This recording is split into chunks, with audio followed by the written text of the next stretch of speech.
Hi, and welcome back. My name is Marcus Monaco. This is Gatin', my Tailgate series of football-inspired recipes that we can perform before a Montana State football game. So this week is episode 2. That means that San Diego is coming into Bozeman, and as a part of everything San Diego, we got to do fish tacos. I'm going to do some fish and shrimp tacos. I'll show you how I do it and how we can even fry some fish when we're out in the parking lot away from a fryer. So I'll show you the techniques that I have for that. I have some walleye that I got from Daniel's Meats.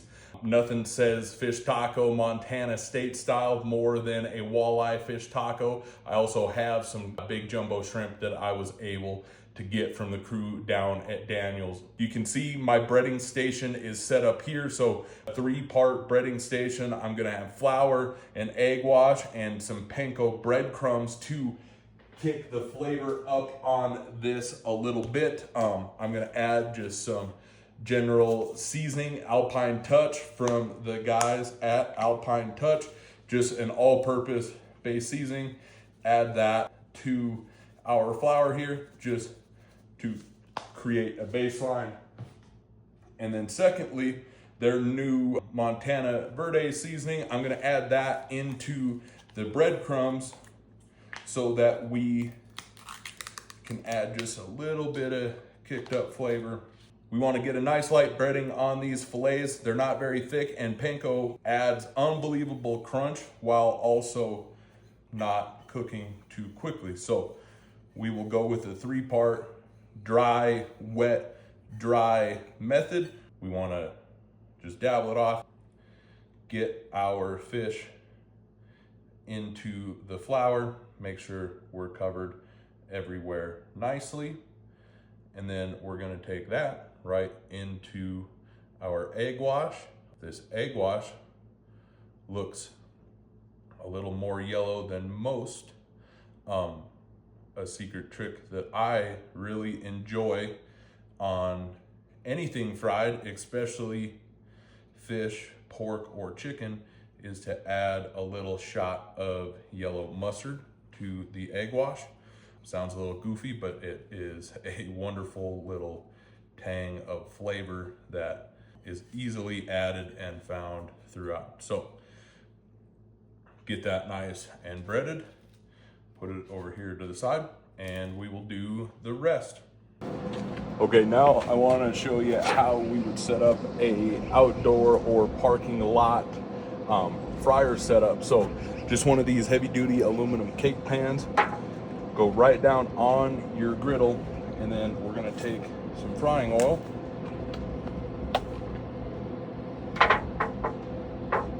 Get that filled up halfway, maybe a little bit more than halfway, so we have room to fry a couple things, but we don't wanna go crazy with it so that nothing spills over. But what really saves us here is the griddle does allow us some protection if anything does splatter a little bit. But this oil will come up. We're aiming to get it around 350, maybe 375, and we can get to frying.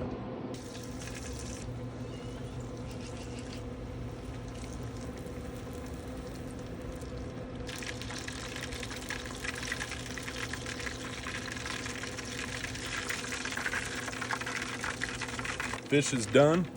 Got some golden brown delicious going on. We'll let this oil come back up and do the shrimp. Again, want to make sure we don't overcrowd this. Give each shrimp plenty of space. Want to make sure the oil can stay up to temperature. While waiting for this last batch of shrimp, we can warm up some tortillas. Okay, now time to build some tacos. First thing we're going to do is make a little coleslaw. So add some even extra crunch to these tacos. Something that I love, especially on fish tacos, is salsa queen, just the creamy jalapeno. You can get this at Costco. You mix this in with your coleslaw, and it really does make an amazing topping addition to your fish taco. So a couple tablespoons of that inside of some pre-made coleslaw here. Okay, a few options we got. Be able to combo it. Just do fish, just do shrimp. We want to add some coleslaw to these. Okay, from there, we want to add just a squeeze of lime.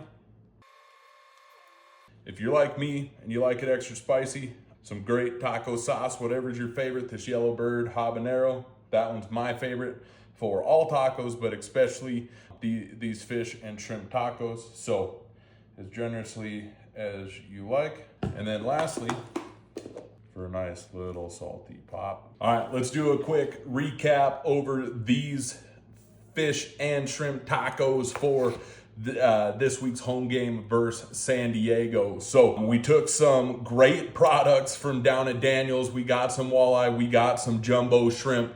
We got them into a little bit of a wet soak. We put them into the flour, into the egg wash, into the panko. That's our dry, wet, dry breading method. Once that was completed, we took them out to the Blackstone. We were able to get them in that hot oil, got them golden brown, delicious, brought them back inside, and then right to your taco making station. So you can make them like I do or make them however you like, but I put some coleslaw with that salsa queen, some hot sauce and a squeeze of lime, and then a little bit of that cotija cheese on top. And I think these turned out great. Let's give it a go.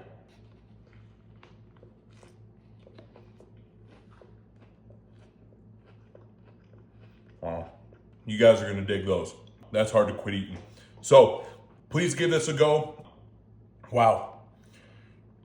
Those are really impressive, guys. I hope you give this recipe a try. I really encourage to get out and tailgate, whether you're at the stadium cheering on the Cats, if you're at home in your backyard or in your driveway, wherever you're watching the game.